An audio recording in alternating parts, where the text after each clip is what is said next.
Okay, I have timers running. I can't say anything about why. The video got cut off because of a timer. I'm really irritated that that is still occurring. Yep.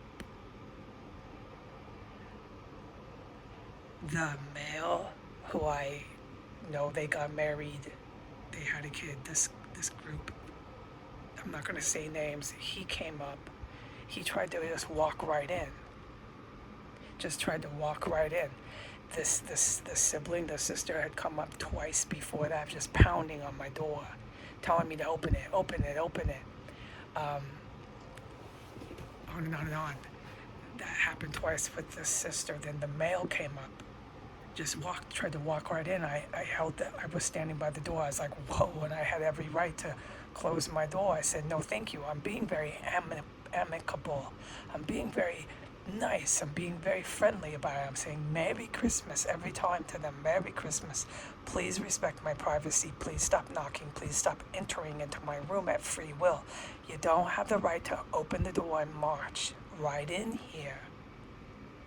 I've told you and told you again since you arrived, since you've been knocking on the door, to stop coming up here. But they didn't, and then so they came up 3 more times bringing things that I told them, do not bring food, do not bring cakes, do not bring objects. They kept bringing up all these objects and setting them by the table outside of my door and banging on my door and banging. And then the sister came up again with some sort of object in her hand and tried to open the door herself. So then that's another person that tried just to walk right in. And I'm standing by the door this time. I'm holding the door closed. And this is a fucking spectacle going on, right? I'm trying to be real calm. I'm like, okay, no thank you. No thank you. Merry Christmas, being really nice. So there's not a problem. There's no fights. I'm in here by myself. I'm not telling nobody to come here, okay? But they keep coming, bing, bing, bing, and banging on my door. And I don't get the impression that it's so friendly. It was very, very, very rude to just keep coming and coming. And then the last time that the sister came, she just stormed in. She stormed in carrying a cake, a piece of cake. That I told her I did not want the time before she had come up. So within about 15 minutes, she come back and she storms into my room and carries a cake, running across into the room and carries a cake, a piece of cake on a plate, and sets it on my table and then runs out. And I'm like, these people are just fucking crazy, okay? They're fucking nuts. They're running in, they're running out, they're carrying cakes. And what she said to me pulled my heartstrings. She said, it's so good to see you. And it didn't sound very sincere. No, because she's my sister. I did know her the last 10 years and stuff. That I had no contact. I did know her. It didn't sound sincere, but she repeated that statement. So I closed the door and then I turned and went to the bathroom. But when I had seen her coming in here, when she first came in here, racing in with the cake, is the first time I had laid eyes on my niece since she was 7 years old. So she's taller now. I'm not going to describe this. I'm not going to talk about my relatives. And she's really pretty. She's a pretty 18-year-old girl. There's no reason why she can't get a job, dude. No reason in a million freaking years, okay? So this is just, don't be running around telling me I'm imagining everything I ever did in my life. When you're 18 years old and you still never had a job, she's never held a job. Not through any of her years as a teenager or anything has this now adult woman ever worked. And she's standing outside my door with her mom racing in. And my mother's standing outside the door. So I've got 3 women, my sister, my mother, and this niece who I do not know. I do not know her legally. I mean, that's a crock of crock. If I say I know her, I don't know her. I knew her when she was 7 and I hardly knew her then. I'm standing outside my door, and I've got Nisa running in saying, I love you, which it was not sincere. It was staged, it was theater. But the only thing that seemed kind of true was when she said, it's so good to see you. But it wasn't when she was in my room. It was when she repeated the statement and I was out there and I'm getting to it. And so the daughter who learns her behavior from her parents, right? You know, you learn your behavior from your parents. You can't say that so much about me because I legally, on paper, by fact, never knew where my mother was. I didn't get a lot of learned behavior from my mother, but my niece apparently has been around her mother quite more than I was ever around my biological mother. So these are facts, okay? It was probably for the better that I formed my own opinions and personality, that I didn't and wasn't around my biological mother very much. No, but it was very hard for me because I never ate food. I never had anything that kids have, and I had a 6th grade education. So when I was 21, 22, entering school for the first time in college, I had a 6th grade education because of those facts. Facts are facts. You can't argue what a fact is. And because I didn't have any parents, I had a 6th grade education. So I had to overcome immense educational challenges, and I know I did. And to have an 18-year-old who doesn't know me tell me I imagined everything, I'm insane, I'm mentally ill, I'm not going to stand for that. And so she was standing outside my door, this 18-year-old niece, with her mom running in here holding a cake, everybody saying, I love you, and it's not even sincere. And this 18-year-old niece is just looking at me like a parrot with her mouth like this, going, we love you. We love you, Heidi, like she was told to do it. And the whole time she was with her mouth going like this, like a parrot saying, we love you, Heidi. It was so fake. It made me pissed off enough to write her that letter. That is why I wrote the niece that letter, because it was so insecure. Excuse me. It was so insincere. And that's how she wants to meet me.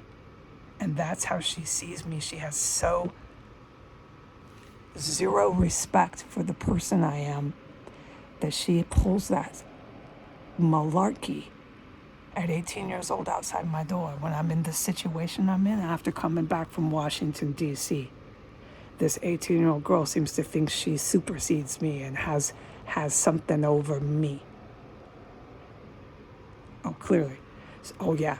And while she was with her mouth, her parrot mouth going, we love you, Heidi, it was fake. I thought I was in a house of lunatics. My freaking mother was filming the whole thing with her cell phone, the big book flash on her cell phone just blinding me. I opened the door. I saw this. I'm bringing the cake back is what I did. I picked the cake up off my table that somebody had stormed into my room and hollered and set down. Hollering away and to and from, still hollering. And I picked it up, and I handed it back, and I set it down, and I closed the door.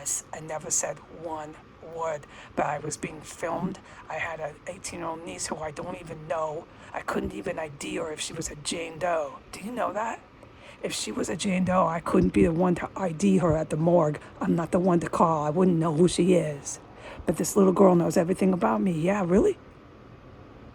Really now. And you have enough, you supersede me so much that you have the right to disrespect me and stand out and do that crap on Christmas Eve when you know where I just came from, Washington, D.C., and you know what I survived.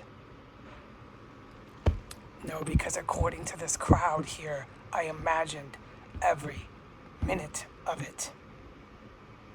Which is why I didn't come downstairs. Which is why I'm not having dinner with anyone. I have not had dinner, hors d'oeuvres, appetizers, dessert, nothing. I'm not going to. It is not going to happen. I have my standards that I live by. Okay, and then what I saw with the storming of the door, everybody storming, everybody coming in, it wasn't to be friendly. Now, I'm going to close with this. No, because I know what I saw. Okay, please, at this point, after 8 years, take my word for some things I say. And then nonetheless, so what caused me to send the text message to her was this. When I went to the bathroom after that spectacle outside my door with the fake, "We love you, Heidi," which is not even by fact even provable. If you love somebody, then you would have contacted them in 10 years. You would have sent them one little letter, so don't say that. You must think I'm a real piece of crap and that I'm really stupid. You must have no respect for me, which is what you've proven. But never speaking to me in 10 years and then telling me that I'm a fucking lunatic. You obviously don't respect me, so don't tell me you love me. This ain't the woman to do that to. And if you're a little 18-year-old, you really need to get your first job. But I'm saying this to the man that she used to be married to. I'm saying this to the sister. Don't tell me you love me. Don't tell me you love me when I imagined military operations. I imagined it. Every day of it was a psychotic outburst. It was a delusion. Yeah, I'm so pissed about it, but I'm forbidden from talking about Washington, D.C. But for anybody who wants to storm in my room and say they love me, I'm not buying it after all that has been proven. For 10 years, what did they prove? They never texted, they never called, they never emailed me. No, it's legal. I save it all. I would have had evidence. They never did any contact. It was zero contact. And then suddenly I imagined it all, huh? Because I survived it. So that's what you're going to say to me now, yeah? My ass was not supposed to walk out that door in D.C. And did you see me do it? Yeah, because how you see me do it? I filmed it. And who did I film? A whole bunch of insurrecting law enforcement. And what did I say about that terrorist compound in Washington, D.C.? It was run by dirty cops. So they're on film raiding their own fucking terrorist cell, and it's why I can't talk about it, because it's so fucking serious, okay? Donald Trump, Joe Biden are in such deep shit. The reason why I sent my sister the text message, I don't even have her phone number. The reason why I said it, and I sent it, is because when I went to the bathroom, okay, after this debacle in my outside with the cell phone filming and everything, what was this crap? When I went to the bathroom, my sister was downstairs and she said, "It's so good to see you." So I heard her voice. I didn't look, I heard her voice. She was right down there. I chose not to look, okay? And it sounded sincere. It sounded sincere.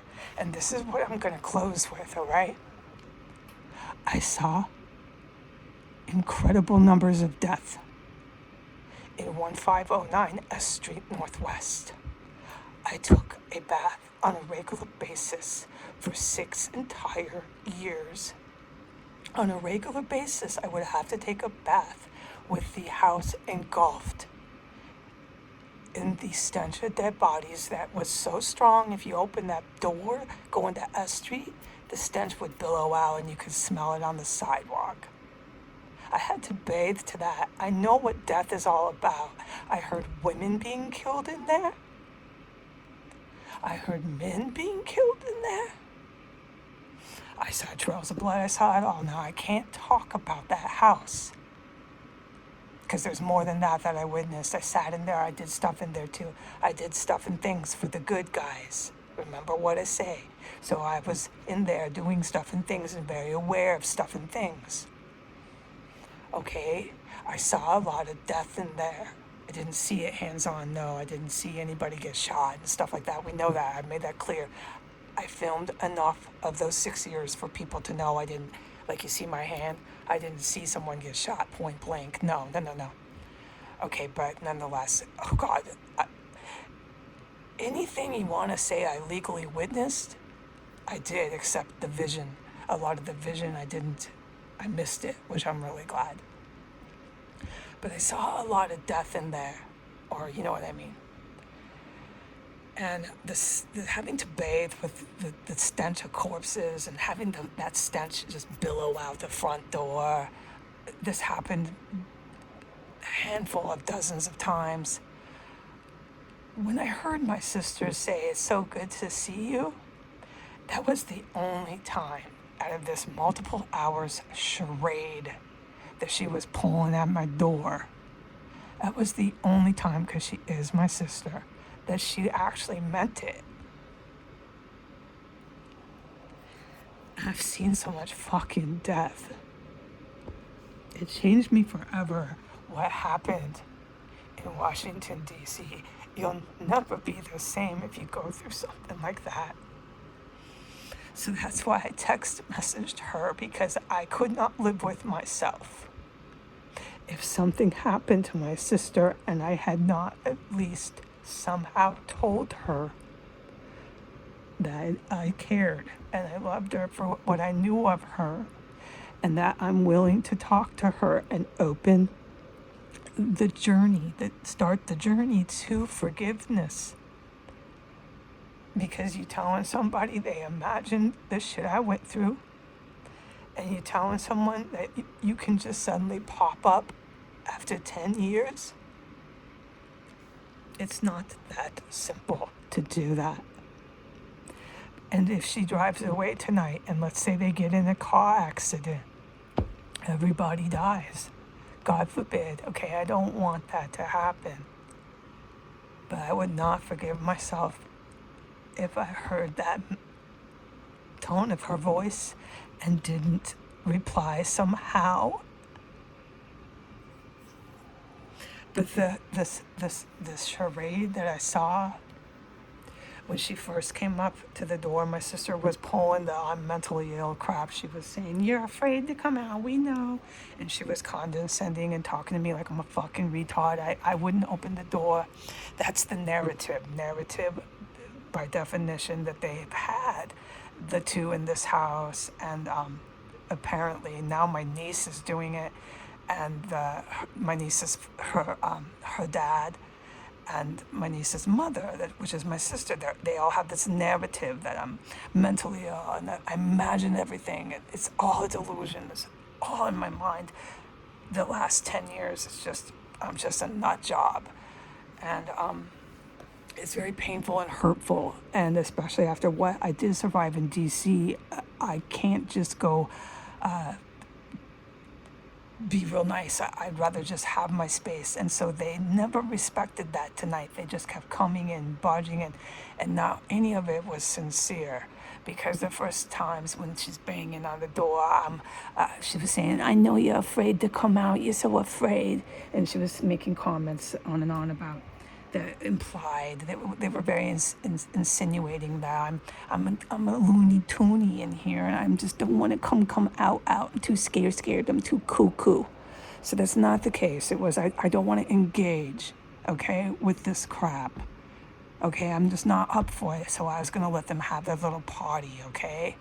And the party kept coming to my door. And no, there's been too much water under the bridge with this family of mine to just go lollygagging into a holiday event. There's some of it with the aunts and these other family members that aren't my sister, that are not my mom. They're immediate. My sister and my mom are immediate.